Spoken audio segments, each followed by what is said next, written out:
శ్రీ గురుభ్యో నమః. 6వ అధ్యాయం 8వ శ్లోకం. ఇందులో ఒక యోగి లక్షణాలు ఎలా ఉంటాయో వివరించబడుతుంది.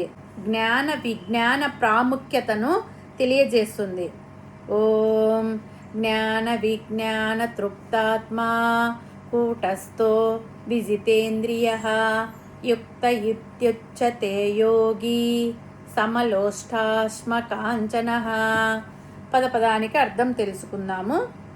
జ్ఞాన అంటే శాస్త్ర సంబంధమైన జ్ఞానము, విజ్ఞాన అంటే అనుభవపూర్వకమైన జ్ఞానముతో, తృప్తాత్మ తృప్తి చెందిన మనస్సు కలవాడు, కూటస్థః ఏ వికారము లేనివాడు అంటే స్థిరంగా ఉండేవాడు, విజితేంద్రియః జయించబడిన ఇంద్రియములు కలవాడు, యుక్తః యోగయుక్తుడు ఇది ఉచ్యతే అని చెప్పబడుతుంది. యోగి అంటే యోగి సమానముగా చూచేవాడు. దేన్లని? లోష్ట మట్టిగడ్డలను, ఆస్మ రాయిని, కాంచనః బంగారాన్ని. ముందుగా మనం తాత్పర్యం తెలుసుకుందాం. శాస్త్రాలను చదివి సంపాదించిన జ్ఞానముతోనూ ఆ జ్ఞానమును ఆచరించి సంపాదించిన విజ్ఞానముతోనూ తృప్తి చెందిన మనస్సు కలవాడు, ఇంద్రియాలు తన అదుపులో ఉంచుకున్నవాడు. అటువంటి వాడు తన ఎదురుగా బంగారం ఉన్నా, రాయి ఉన్నా, మట్టి ఉన్నా అన్నింటినీ ఒకే రకంగా చూస్తాడు. అటువంటి వాడిని యుక్తుడు అయిన యోగి అని అంటారు. ఇక్కడ యోగి అనే పదం వాడారు. యోగి అంటే ప్రాపంచిక విషయాలలో మునిగి ఉన్న జీవాత్మను వెనకకు మళ్లించి తన నిజస్వరూపమైన ఆత్మస్వరూపములో పరమాత్మలో కలవడానికి ప్రయత్నించేవాడు. ఇక్కడ యోగి అనే పదం వాడారు.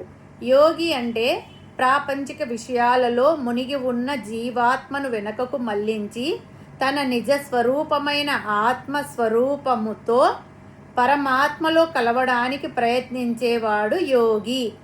యోగము అంటే కలయిక. ఇక్కడ యోగయుక్తుల లక్షణాలు చెబుతున్నాడు పరమాత్మ. పరమాత్మ ఇక్కడ జ్ఞానము విజ్ఞానము అని వేరువేరుగా చెప్పడం మనం గమనించాలి. జ్ఞానం అంటే వేదాలు, శాస్త్రాలు, పురాణాలు చదివి తెలుసుకున్నది, గురు ద్వారా ఉపదేశం పొందినది, పెద్దల ద్వారా విన్నది. విజ్ఞానం అంటే తాను పొందిన జ్ఞానాన్ని ఆచరణలో పెట్టడం. ఇంట్లో పెద్దవాళ్ళు వంట చేస్తూ ఉండగా చూసి నేర్చుకోవడం జ్ఞానం. తానే స్వయంగా వంట చేసి అందరికీ వడ్డించడం విజ్ఞానం. రెండూ అవసరమే. అలాగే ముందు పరమాత్మ గురించి, ఆయన తత్వం గురించి, ఆయనను పొందే మార్గం గురించి తెలుసుకోవడం జ్ఞానం. తెలుసుకున్న జ్ఞానాన్ని ఆచరించి పరమాత్మలో ఐక్యం కావడం విజ్ఞానం. వీటి వలన ఆత్మతత్వాన్ని తెలుసుకుని తృప్తి పడినవాడు యోగయుక్తుడు. జనులలో కొందరు జ్ఞానములో మాత్రమే తృప్తి పడుతున్నారు. అది చాలదని విజ్ఞానమును కూడా తెలుసుకుని జ్ఞాన విజ్ఞానములు రెండింటితో తృప్తి పడవలెనని అట్లు పడే యోగయుక్తుడే ఉత్తమ యోగి అని ఇక్కడ చెప్పబడింది. రెండవ లక్షణం కూటస్థం అంటే ఎవ్వరు ఏమన్నా ఏ విధమైన వికారము చెందని వాడు. కూటము అంటే కమ్మరి వాడే దిమ్మె. దానిని సుత్తితో ఎంత కొట్టినా చెలించదు. దాని మీద బంగారం పెట్టి కొట్టినా, రాగి పెట్టి కొట్టినా అది చెలించదు. అది నిశ్చలంగా నిర్వికారంగా ఉంటుంది. అలాగే బయట ఉన్న విషయాలు తనను ఎంత ప్రలోభ పెట్టినా చెలించని వాడు నిర్వికారుడు, కూటస్థుడు అనబడతాడు. లాభనష్టాలు సుఖదుఖాలు సమంగా భరించేవాడే కూటస్థుడు. అట్టివాడే యోగయుక్తుడు. ఇక మూడవ లక్షణం విజితేంద్రియ అని చెప్పబడింది. అంటే జయించబడిన ఇంద్రియములు కలవాడు, ఇంద్రియ నిగ్రహం కలవాడు. సాధారణంగా జితేంద్రియ అంటారు, కానీ ఇక్కడ విజితేంద్రియ అన్నారు. అంటే బాగుగా అని అర్థం. ఏ మాత్రం సందేహము లేకుండా ఇంద్రియాలు జయించిన వాడు అని అర్థం. ఇంకా నాలుగవ లక్షణం సమదృష్టి. ఇక్కడ ఒక ఉదాహరణ కూడా చెప్పాడు పరమాత్మ. సమలోష్టాశ్మ కాంచనః. లోష్టం అంటే మట్టి బెడ్డ.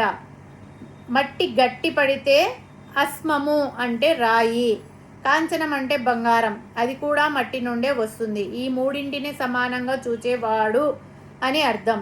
మనం బంగారాన్ని దాచిపెట్టుకుంటాము, రాయిని మట్టిని బయటపడేస్తాము. వాటి వాటి విలువలను బట్టి ప్రవర్తిస్తాము. కానీ యోగి అలా కాదు, మూడింటిని సమానంగా చూస్తాడు. దాని అర్థము మట్టిని బీరువాలో దాచిపెట్టుకుంటాడని కాదు, నిర్వికారంగా ఉంటాడు, దేనికి ఆశపడడు. బంగారం విలువైనది కానీ రాయి ఎక్కడైనా దొరుకుతుంది అని మనకు మానసిక కల్పన. యోగికి బంగారం ఇచ్చినా ఏమీ చేసుకోలేడు, అందుకే అతనికి బంగారము రాయితో సమానం. ఇక్కడ మనం ఒక విషయం గమనించుకోవాలి. ఈ లోకంలో ఉన్న సమస్త పదార్థాలు పంచభూతాత్మకములు, అంటే 5 ధాతువుల వలన ఏర్పడ్డాయి. పర్వతములు, చెట్లు, పుట్టలు, ఈ దేహము, ఈ బంగారము, వెండి, ఇనుము, ఇతర లోహాలన్నింటినీ పంచభూతాత్మల నుండి ఏర్పడ్డాయి.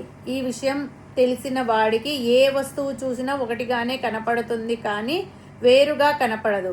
అటువంటి వాడు అన్నింటిలోనూ సమత్వాన్ని చూస్తాడు. ఒక వస్తువుకు ఉన్న విలువను మన మనస్సు నిర్ణయిస్తుంది, అంతేకాని ఆ వస్తువు కాదు. రాళ్ళు, మట్టి అధికంగా లభిస్తాయి కానీ బంగారం అరుదుగా లభిస్తుంది. టన్ను మట్టి నుండి ఔన్స్ బంగారం దొరుకుతుంది, అందుకనే దానికి విలువ ఎక్కువ.